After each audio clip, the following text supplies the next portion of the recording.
just so that you're prepared too. You need to be on height, okay? So either be on a couple of blankets, if you're on a block, put a blanket on the block, right? The real trick is knowing height is that you always want your knees to be lower than your hips. So if your knees are about the level of your hips, jack yourself up, right? And the real, again, what we want to do is why, and just think you want to ski downhill, right? And if you ski uphill, eventually it's more arduous, right? And kidneys hold all your water, right? And so the trick, and knees that belong to your kidneys, so you want to know how to drain your waters, right? So ski downhill, right?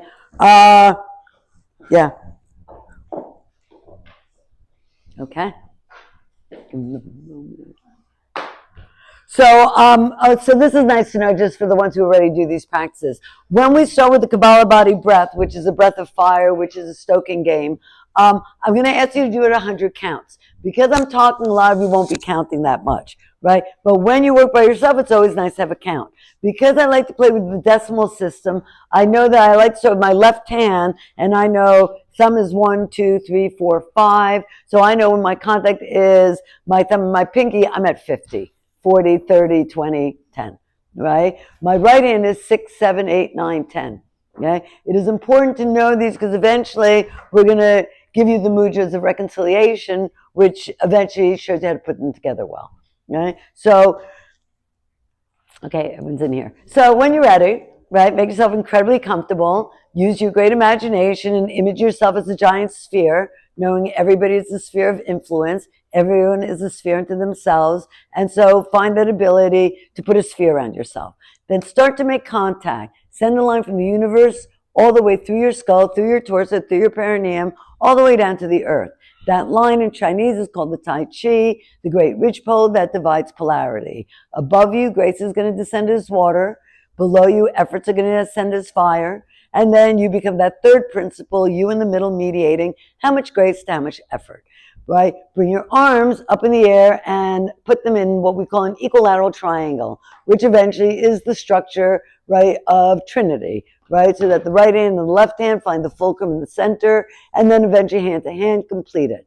Turn your palms up turn your palms up and shape them like cups. And that way, if grace is raining from above, you make yourself open and available and graceful. Contact always ignites. So the more contact you make, the more you start the ignitions going. That's why you can't get a car going unless you make the contact. So make contact on the spit. Make contact with the thumb and the pinky, knowing that the lightest contact is enough to have a conversation. Know that your thumb connects you to your liver, your vision, your ability to gain perspective, and your pinky connects you to your heart, your feelings. So the minute you make the contact between the thumb and the pinky, you connect your vision with your feelings with your vision. So keep making these connections. Put the tip of the tongue in the center of the upper palate. Know that the center always gives you the pit, and then you can vibrate out into the circumference, which gives you the sphere. The dialogue is always between the center and the circumference. The pit belongs to great nature because it's elemental, right? But then the surrounding sphere, the fruit, belongs to the personal. And then the greater surrounding sphere belongs to great nature again. So last time, put yourself in the middle of a spit, put the tongue in the center of the palate, connect yourself on your Tai Chi, keep these contacts as current as you can, and now start to pump the breath 100 times, right? So the reason I like to pump the breath 100 times with the arms up in the air is that it's an open window. And anytime you open a window, not only do you get to leverage the structure of the window, but then you can allow a breeze and you can have a vision. So the first great vision is really open the mind, because any idea starts from above. When you produce a baby, it comes out from below. But when you produce an idea, it comes from above. So organize yourself to know that the first game is to really mediate the fact that you can. You can have an open mind. You can engage your imagination. You can also feed your mind. And the easiest way to feed your mind is the breath. So this is like opening up the mind. If you're cleaning your house, the first thing I would do is just open my windows. Knowing that if my windows are open, half the battle is done. So grace is going to descend from above. Efforts are going to descend from below. In front of you is always a potential. Behind you is always a memory. And there you are in the middle figuring out, how do I do it all? On the left is that inheritance. On the right is your world. And there you are again trying to figure out, how do I mediate all of that? So organize yourself. Remember that the contacts ignite. Beautiful. Take a deep breath anytime you're ready. Fill up and hold that breath with the pregnant pause, which is the breath of summer, because you ripen, you build heat when you hold the breath. Bring your hands together, put them behind your head. Point your elbows up to the ceiling. And now exhale like you're letting smoke out of a chimney through the top of your head. Beautiful. So now inhale, elbows together, and exhale apart. Just in and out. Right, so as Marco and a lot of you people know, I'm very consistent with my practice. It is like making a cup of coffee, right? And I always do the same basic thing. Because once you have a good recipe, right, it's something to use. And the goal is eventually to make something that is formal and trained into you second nature. So this is just to clear the mind, right? Remember that the mind gets hot, and if the mind is too hot, eventually it falls asleep.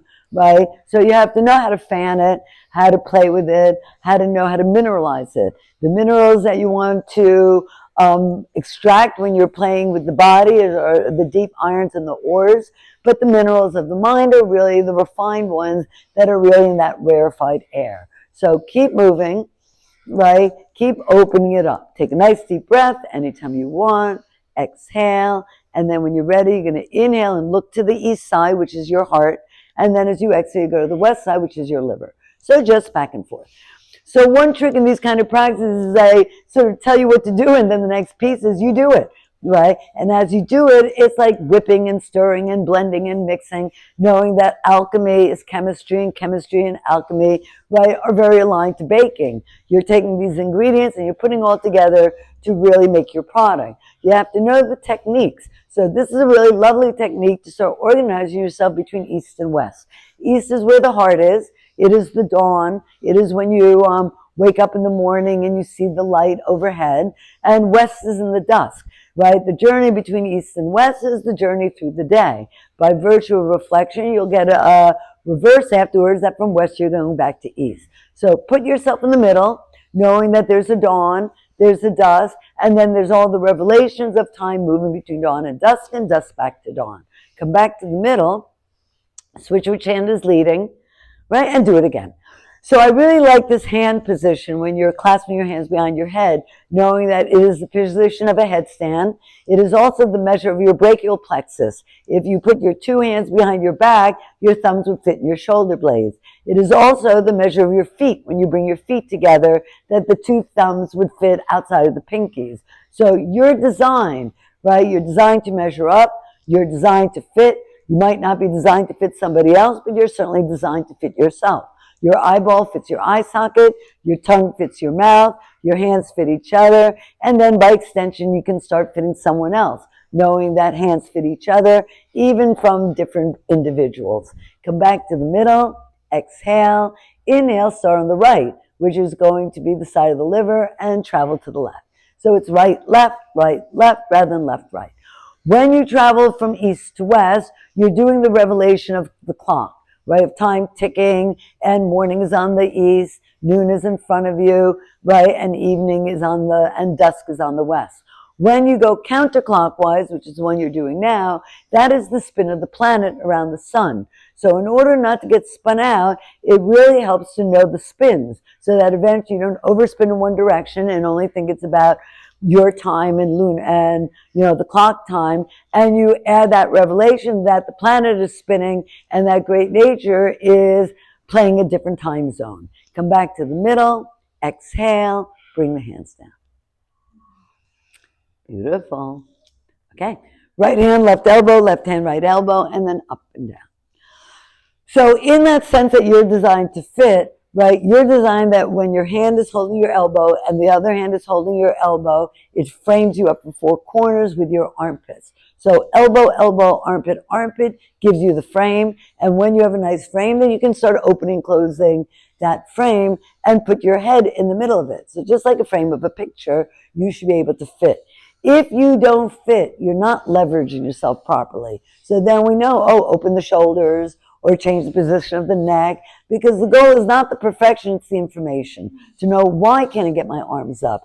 Well, the more you do it, the more you start generating heat in the bones. Bones are 80% water. They're very malleable. When you start playing with water, which is the concept of grace freely given, like the bones and the inheritance, then you have to add that element of channeling. Because if you can't channel the grace, eventually, right, water dissipates, it evaporates, right? So it is an art to know channel the grace. And that's why these contacts are very structural, and it is really to channel the current. Take a deep breath, fill it up, exhale, and then just stir it around for a minute.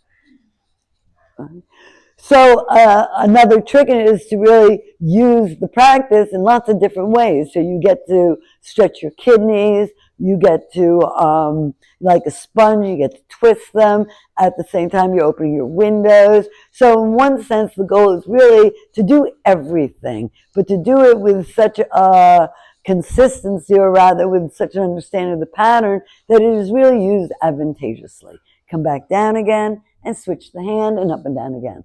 So yes, if you were cold, now you'll get hot. First gave us temperature, right? So how do you calibrate your temperature when you're too cold? This way. How do you calibrate your temperature when you're too hot? Right? You take a break, right? And that's why it really is so personal, because you have to deal with your temperature. Some houses are very hot, right? And you have to teach them how to open windows. Some houses are very drafty. You have to figure out where the drafts are coming from. So it is very empowering to know how to open and close your windows and to adjust your body temperature. One more time, take it up and then spin it around. So beautiful. And then exhale and bring it down. Beautiful. Right? Give yourself a moment, put yourself on spit, keep the tongue on the palate, use your contacts, have the conversation, right? Remember, in front is always a potential, behind you is always a reflection, and in the middle is that presence. Above you, grace senses water, right, with the character that it can be channeled. Below you, effort senses fire, right? And fire always needs vigilance. So be vigilant and channel the grace, right? Take one hand and put it up, palm facing the ceiling. Take the other hand, put it on top of it, so it is palm on palm, right? Image yourself as a giant sphere, right? Think of yourself as a fruit now, either a plum or a peach or a cherry. Put the tip of the tongue in the center of your upper palate. If you don't know where the center of your palate is, use your imagination and in your mind say the word love, say the word life, say the word lovely, right? And wherever the L touches the palate, that is a good place to organize the center. Everything around the center is the circumference. The dialogue becomes Trinity when you're playing with the center and the circumference and the space between. Connect yourself on a Tai Chi, which means the stem of a cherry. So you being the fruit, connect your fruit to a tree. So find a branch of a tree, connect that branch to the trunk of the tree, connect the trunk to the roots of the tree, connect the roots to the earth that surrounds it, and then rise up off of it knowing that you are part of it all. So connect yourself knowing that the first great virtue is that you belong to the greater whole and the greater whole will feed you. So now pump your breath 50 times so that in these pumps, each pump will give you the energy of the universe surrounding you. The first 10 will play with temperature, grace, and effort. Second 10 will play with seasons. Inhaling is spring, holding is summer, exhaling is autumn, being empty is winter. The next rotation will play equatorially, so it gives you that sense of the clock, and there are rotations that are really clocked of dawn and dusk to dawn. The next rotation is sleeping and waking. Everything in our universe, right, has that narrative of consciousness and sleep and awake. Once you've hit 50, right, switch which hand is on top and pump your breath back to 0. So start at 50 and pump backwards, right, knowing that 50 gives you the opportunity to hold the center. 40 gives you an opportunity to measure up, to frame up. 30 is going to give you that opportunity, right, to mediate. 20 will give you the opportunity to know the polarities of great nature. 10 will eventually bring you into your sphere, and then that 9, that 8, that 7, that 6, that 5, that 4, that 3, 2, and 1 are the states of internal embodiment. Anytime you've gotten backwards, bring your hands in prayer position, and now take a nice deep breath and hold it. So the breath of summer is the ripening breath, and it is really when you hold the breath And the longer you hold the breath, the more heat you're going to build. So inhaling is known as the breath of spring, it is potentiating. Holding your breath is the breath of summer, it is ripening. Exhaling is the breath of autumn, it is harvesting. And being empty is the breath of winter. So keep holding it, because we're building your ability to be ripe on the tree, pulling as much energy as you can from the universe. And when you're ready for that crowning glory of dropping off the tree, start by separating your fingers so that you can bring yourself in what's known as the lotus mudra, and then open up the hands so that what is open is that dialogue between the third hand and the universe. And then drop all the way down. Okay. Beautiful. Okay, hands on the knees. And now back and forth. And now we move into that second piece, which is all about self-cultivation, right? Personal nature. So when you want to get the energy of the universe to support you and feed you, you have to open yourself up. When you want to start learning how to take care of yourself, you have to build that tenacity of knowing how to deal with being in that body. So the first trick is to now start from the bottom up. So I like to tune my instrument. I like to tune my instrument by thinking that each of my glands is a musical note. And I know that if I tune the notes, when I'm ready to play, I can play in harmony.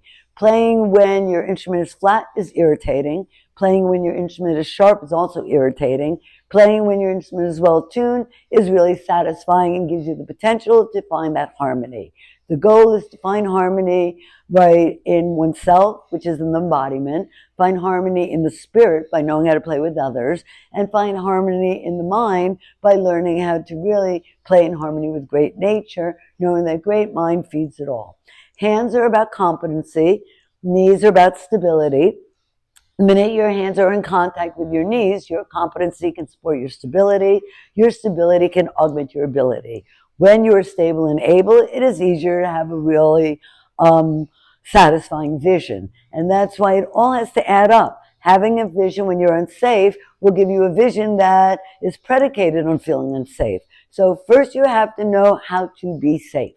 And that's why plugging the plug in the socket, knowing how to move and, kick butt, all of that is part of your safety. You have to be mobile, right? Competency is how do you handle. And that's why when you put your hands on your knees, your abilities can support your stability. The best is when the hands are really holding the knees. So think the kneecap is like a doorknob. Think the hand is going to use that doorknob for the leveraging. Think your knee is like the joystick, right, in a car, and think your hand, right, is going to hold it so that eventually it can shift all the gears. So the better you know how to hold it together, right, the more power you'll have. And that's why you don't slip your hand off the joystick. You don't slip your hand off the door handle. You hold it, knowing that it's going to serve you. Beautiful. Take a deep breath, fill it all up. Exhale, let it go, right? And then stir your pot. So I'm just going to move you through, right? Because in some ways, when you make a cup of coffee, you just move through and make it, right? And once you understand the technique, right, it's almost second nature. And that's why first when you're learning to read, right, it is very hard and very demanding because that's what you're doing is you're learning a technique you don't have in your repertoire. Once you learn to read, then you start realizing that, it's very fluid and that you don't have to sound out each letter, right? So eventually you'll go for being fluid with these practices, knowing that first you strike a match, make sure you can kick butt, make sure you can build a good fire. And now what you're doing is stirring your pot, rotating your wheels, making sure that you have momentum, making sure that, you're not rigid. When you get scared, you get rigid and the shock can break your bones because it dries you up. Or you swamp out and then you're so heavy and lethargic that you have no momentum. So one trick in this practice is learn how to stir your pot, because when you stir, you're channeling water, right? You're moving the fluency, and water likes to drain down. So drain your waters. Hearing is stereophonic. Hearing is the dialogue of the kidneys. Kidneys and adrenals, right, is the system that really holds and moves all the water of your body. Now go back and forth again into a cat and cow. Remember, a cat and cow is to kick butt. A cat and cow is to build the flame, is to really get the temperature going. If you go too fast, eventually you'll feel like, oh my God, I'm out of control. And there'll be too much heat and we'll have to slow you down. If you go too slow, somebody has to kick your butt and say, get going, because otherwise you're stopping all the traffic. And that's why it is your job to figure out a good speed that you can handle so that you can move well. If you're riding a bicycle, don't ride so fast that eventually all the other cyclists are behind you, but don't ride so slow that all the other cyclists are so far in front of you. Now stir it the opposite way. So these are the first two major glands of your body, right? This is your endocrine system. The endocrine system corresponds to your chakras. It corresponds to your musical notes. It is the glands that really, eventually, when they're well tuned, give you the ability to play your instrument properly. So first you have to learn how to get a good pilot light, heat up the oven, heat up actually the furnace, back and forth one last time. Then you have to know how to move your water so that eventually you're not swamping, right? And also the power of water is really the power of momentum. And that's why water is incredibly powerful. It can erode a mountain, right? Once it's well channeled, right, it can also be led to places. Take a deep breath, fill it up. Beautiful people. Exhale. Nice and easy. So it takes three glands to make a floor, right? So a ground of being isn't going to be a pinhead. It isn't going to be a line. It's going to be a trinity. So the third major gland that defines your bottom, right, is your pancreas. And the pancreas is the gland for your spleen, for your muscles, for your digestion, for your soil, for your ground of being. So fire, right, is the temperature. Water is the fluency, and then the muscle is the masticating. So this establishes your ground. Take your hands, put it behind your back in either that web thing that would give you the headstand, right? Or in prayer, which is another way to, cut through that channel, right? And if both of those are hard, you can also do it that the fingers have the back of the hand, which is the shell, touching the back and the fingers can sort of like wiggle out into the sides, right? So it doesn't matter which form you use, right? What really matters is that your hands are behind your back. Okay? When your hands are up in the air, you know you're asking for grace. When you roll up your sleeves and you put your hands on the knees, you know you're down the depth. But when your hands are behind your back, you're watching your back. So remember that the asana is going to tell you, right, what it means. It's part of its literacy. Why is my hand behind my back? Well, obviously, right, it is so that I can get around myself. So now, pump your breath. We're going to pump it in a fire breath, a Vastrika breath, right? All the fire breaths move you, right? And so when you want to run, when you want to walk, right, they're all part of the fire breaths. This is Vastrika, is like a bellows. It is an even in and out breath. So you almost want to think like a bull snorting, right? And just pump it in and out. Job of a good bellows is to stoke the flame. When you want good digestion, you have to stoke the digestive fires. So now you've got a pilot light underneath, so kick your butt, right? It's like you're galloping on a horse, right? And you're using all parts of you. The horse is moving, and that's going to be the kidneys. You're the rider, hold it together, right? And know that what you're doing is moving across the earth. So this is very earthy, these first three poses. They are really to tune the embodiment. If it is a car, it is everything under the hood. When you do a cat and cow, that's like putting the key in the ignition, getting the engine going. When you start stirring, that's like rotating your tires. And when you do this pose, this is like pumping the gas in the tank. And why do you pump gas in the tank? So that you're safe, so that you're full, so that eventually you mitigate worry. Take a deep breath, fill it up, exhale, let it go, and bring the hands down. Beautiful. So again, put yourself on spit, put the tongue in the palate, organize yourself to be in the center of your sphere. Know that there is an arc of potential, there's an arc of reflection, there's an arc of radiance, and there's the arc of the earth. And then there is you in the middle of all of it. Take your hands, make them into fists, put it at the level of the collarbones. So if the bottom floor is about your stability, middle floor is about competency. How are you going to do it? Okay? So I like to think of this as parting the waves. Just inhale and exhale. Right? So you're swimming across the ocean. Right? And as you swim across the ocean, well, right, it makes you work hard to pump those lungs. So the thyroid is the gland for the lungs. When you play in the bottom floor, do, re, mi is going to be endocrine, adrenal, pancreas. Sex organs, adrenaline, right, and soil, earth. When you play in the second floor, you're playing with the note fa, which is your thyroid. Then we're going to move to note Sol, which is your thymus, and then the note La, which is your pituitary. So in the bottom floor, you're setting roots. But in the second floor, you're rising, you're descending, and you're rising again because you're playing with the stem, right? As you move forwards, right, the goal really is to pump those lungs. So in and out and in and out and in and out and in and out. And that's why the goal of these practices is to engage yourself. Use your mind, use your body, use your breath. You don't drive 2 hours in the car and do it mindlessly, right? You check out the views, you have your conversations, you get your insights, but at the same time, another piece of you, right, is paying attention that you don't hit a car and that you're driving your car well and that the gas is in the tank. Take a deep breath, fill it up.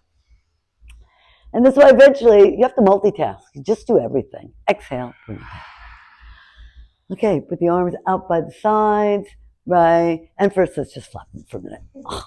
Right? So just breathe nice and fast, in, out.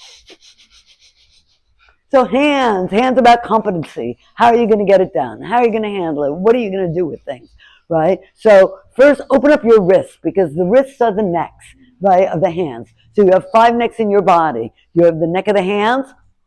When you get a bottleneck, you can't get things done. You have the neck of the feet, ankles. When they get swollen, you can't walk. And then you have the neck of your head, which when it's a bottleneck, you can't breathe. Keep your head above water. So all the necks work with each other. Now, only do the right hand. Right. So the right hand is the hand of the liver. It is the hand of the world. When you make a business deal, shake with the right hand. When you make a marriage, it's not with the right hand, right? The job of the right hand is measure up, right? Because it's the numbers. So make a business deal, make sure the numbers are okay. Switch sides, right? Sometimes even when you make a business deal and you put so much heart in it, you forget to measure up. So now we're on the hand of feelings, right? How am I going to handle things? So this is the hand of family. This is the hand of home, right? This is the hand of abluting. In old cultures, you wiped your ass with your left hand and you ate with your right hand and you didn't mix them, right? But that's because yogis knew the plague.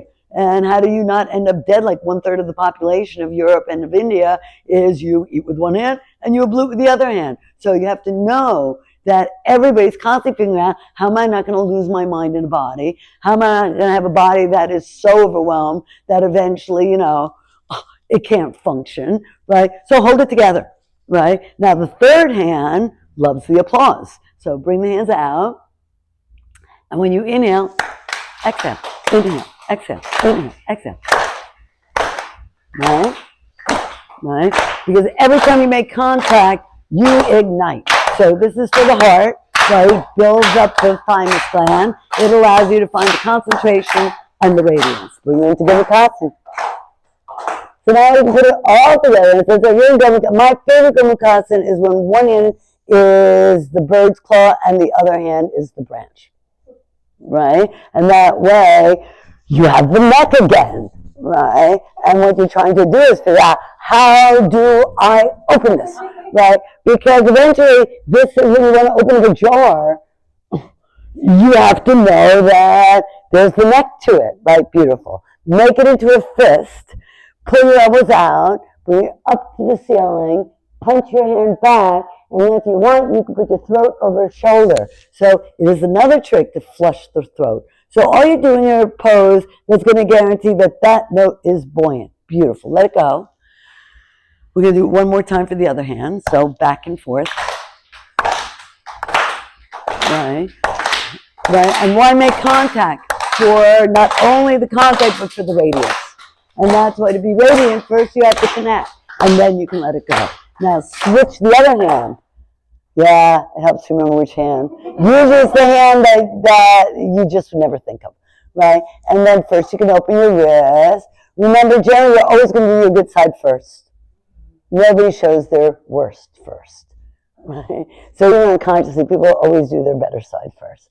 Okay, make it into a fist, pull it out, press it up, and know that you have a way to leverage your throat. Because eventually, when your throat is congested, how are you going to open it? Just like when you have to make a fire, how do you strike the match? And when you want to drain your water, how do you stir it around, right? So you have to know the goal of all these practices is to have enough technique. Exhale, bring it down.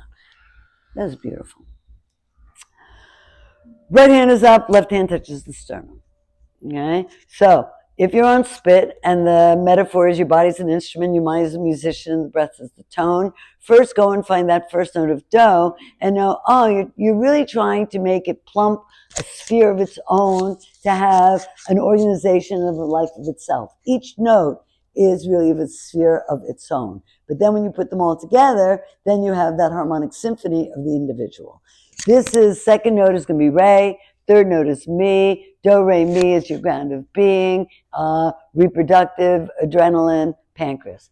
Fa is your thyroid, and sol is your thymus. So this is all done on the out breath. As you exhale, just switch the hand. That's making contact with the thymus. By myself, again, as I said, I count because, you don't want to do a pose until you're tired. You don't want to do something until you run out of gas. You don't drive until you hit the building. You drive to get to a destination. And it's very important, if you don't want to lose your mind, to know that the destination is not arbitrary. So if you tell yourself, I'm going to do this for 10 breaths, then don't do 12.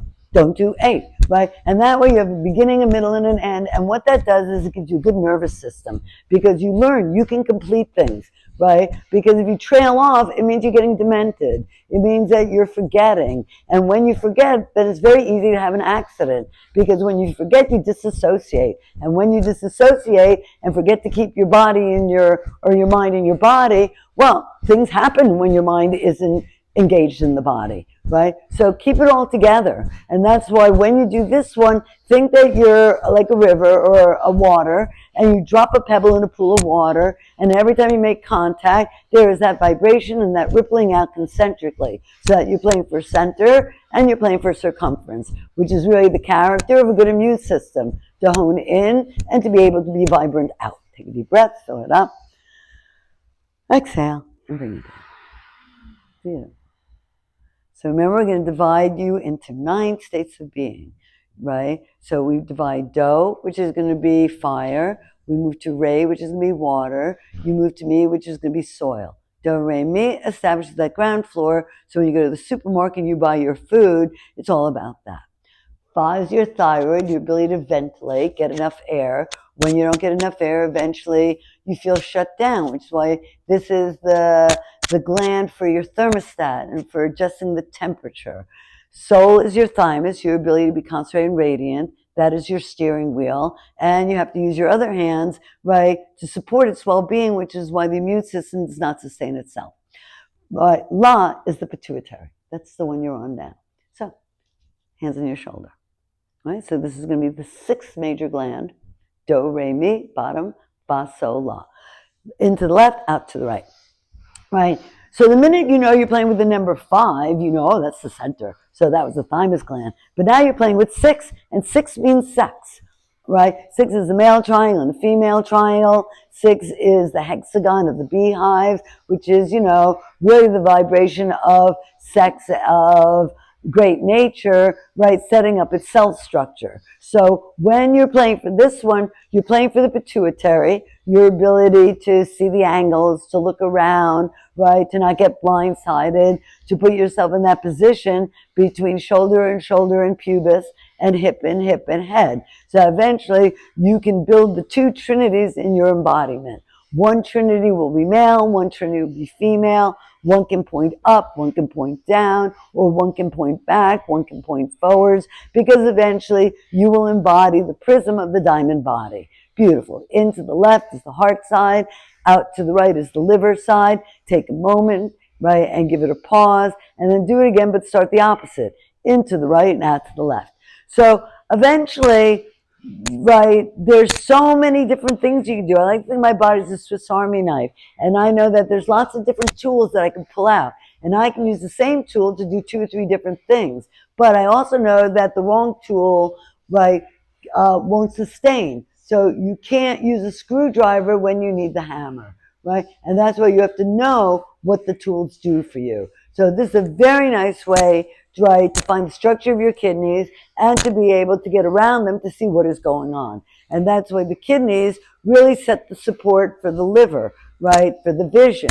So it's hard to have a good vision if you don't feel safe. And that's why each pose is built on the other one. Take a deep breath, fill it up, exhale, and bring it down. Good job. Hands behind the head. Yeah. So, third floor, because you spend 3 glands on the bottom floor, do, re, mi. We played 3 glands on the middle floor, fa, sol, la. And now we're going to play the 3 glands that define the mind and the top floor and the musician, right? Bottom floor gives you the instrument. Middle floor gives you the spirit, right? And the melody and the playing. But top floor gives you the mind and the controlling and the directing. So this is to set up your GPS. Right? So, we have a GPS satellite dish. It's really about being able to get around it all. Go in 2 directions, and then when you finish, just flush it out for a minute, right, by going back and forth. Right? And then as you exhale, you can bring it down. Right? Just a little more up here so that we can really open your top floor, right? So just back and forth. Right? And this way you can play for the 2 hemispheres. I like this one because it reminds me of like an observatory, that eventually if you split it open the center, then you can bring that telescope and you can rise above the confines of the body and see further. And that's why the chimney, right, is defined as the 10th gate, because that's the one you open and it's polar diagonal, being the first gate, which is the reproductive. So one is the crowning glory of rising up, where the other one is the crowning glory, right, of descending down into the planet. Take a deep breath, fill it up, exhale, give it a moment. Bring the arms up, turn the palms up, shake them like cups. Keep yourself up there, just breathe evenly for a minute. So if you know that Do is fire, Re is water, Mi is pancreas, which is earth, you establish the ground of being. Fa is your thyroid, your ability to ventilate. Sol is your thymus, your ability to articulate. And La is your pituitary, your ability to see. Then you rise up to that higher Do. So actually, let's put your arms so that they're clasped. And the higher Do is the 8th note, and that completes the octagon, so that's your box. So now you are boxed in. Elbow, elbow, butt. You are a cube. You are a box. You are present. But of course, we know that eventually you're not self-contained, right? Life is going to move through it and out of it. So keep the tongue connected to the upper palate. Inhale and exhale for a moment and find that first octave, Do, Re, Mi, Fa, Sol, La, Ti, Do. Know that you don't define yourself by just that octave. You have to connect yourself to the octave above and also play the game with the octave below. So now keep the arms up. Think that you went up to your rooftop, right? At which point you can look up and see the rains of the universe raining down on your house. And that will give you the next note, which is your higher Re. So the first Re is the Re of your adrenals, the waters of inheritance, the waters of your saliva, right? The waters of your depth. But the next Re, which is at a higher octave, is the waters of the universe that rain down and feed everything. So now take your arms up, take about 20 nice breaths and pump it all out. Know that the goal initially is just to tune the instrument, but you don't just tune the instrument.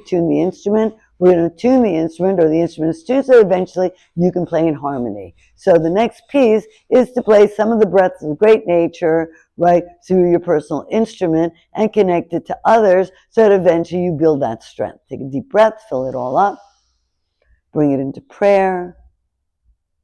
Exhale, bring the hands down. And now, some of the universal breaths. As you inhale, image fire is rising and let it rise up your back.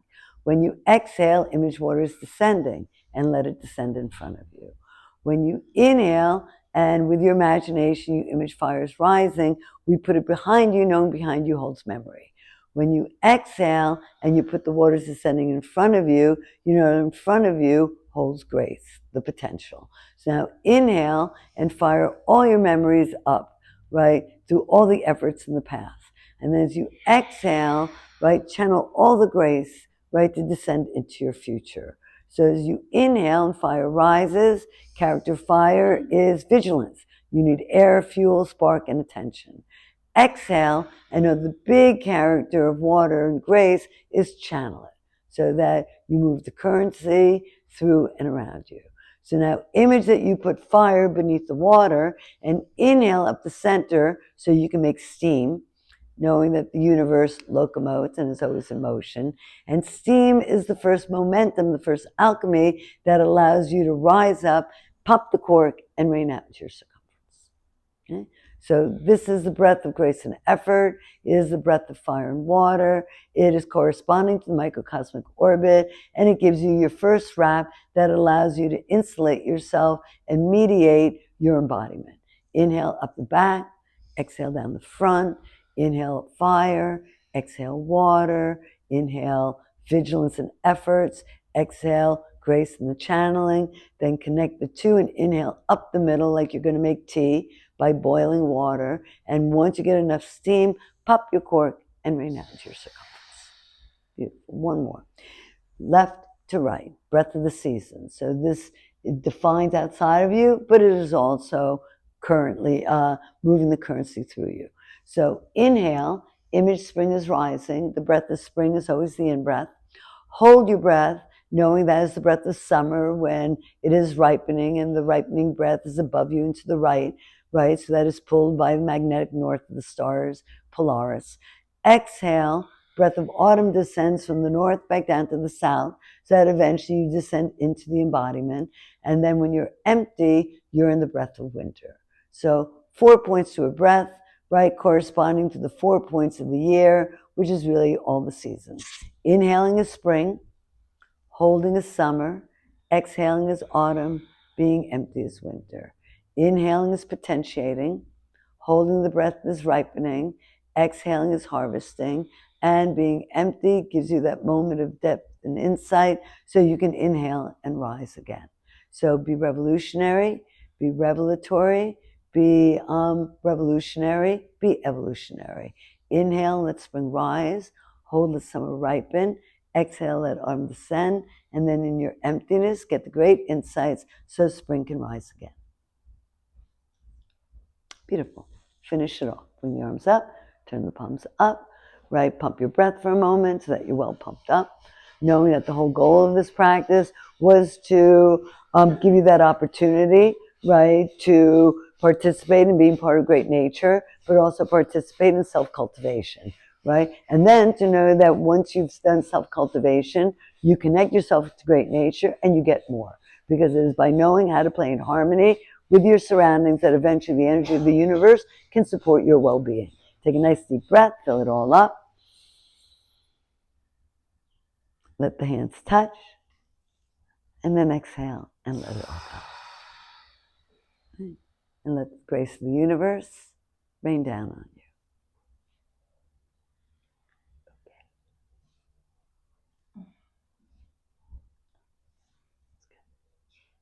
Okay, and then let it go.